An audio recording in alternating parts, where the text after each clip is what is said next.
Okay, and this is where research is so important. It's really easy for anyone to go up on a soapbox and just say, here's what's going on, but if you haven't done the reading, if you haven't really become familiar with all of the research that's out there, and I'm talking about the work of people like Bud Hopkins, David Jacobs, and John Mack, you list the three top ones, but they're not the only ones.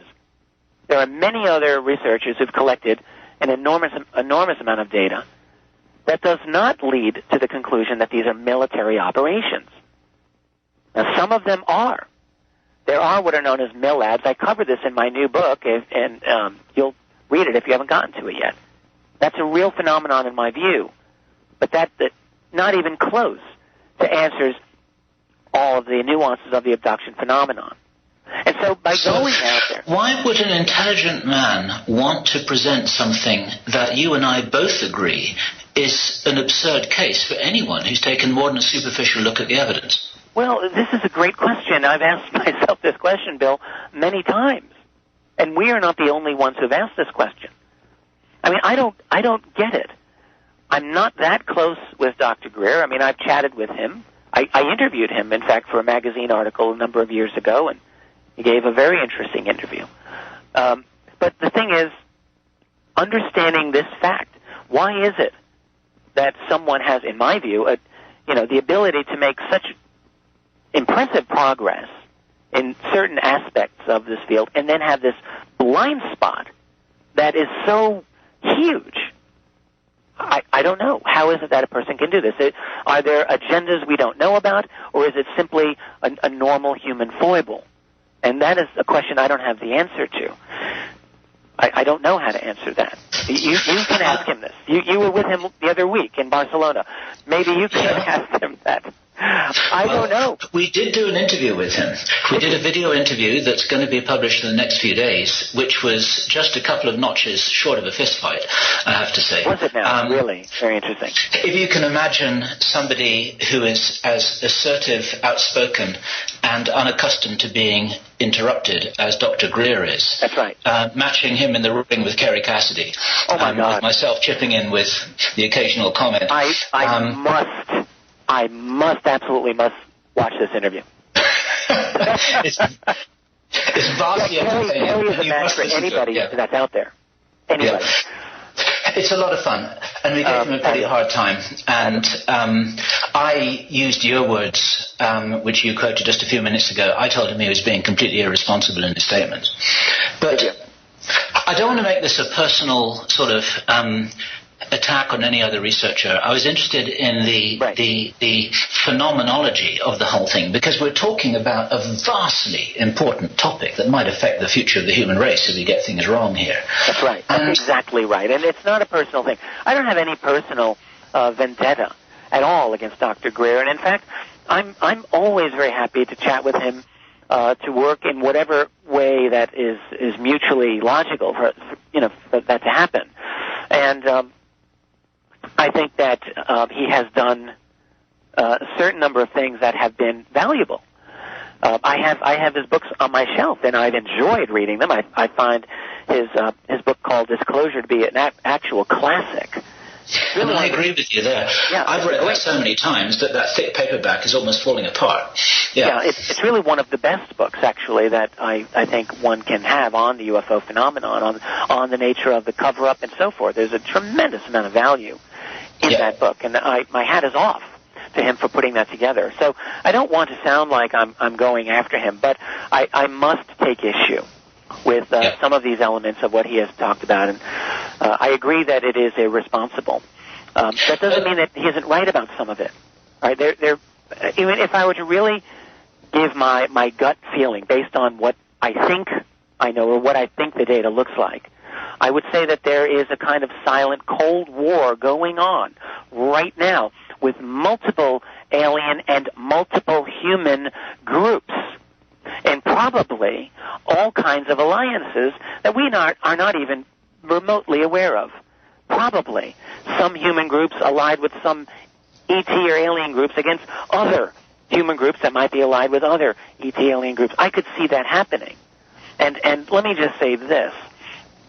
I haven't tried, actually, to cultivate all of the the deep inside sources that other people have, others such as yourself and Kerry, but I've cultivated some.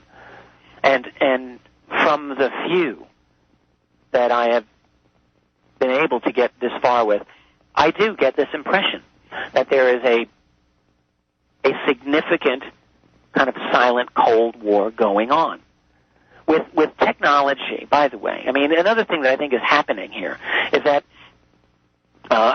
the human groups that have had covert technology have, in all likelihood, Bill, achieved a kind of level of breakthrough, all right, covertly, that I don't think that they're sharing with the rest of us.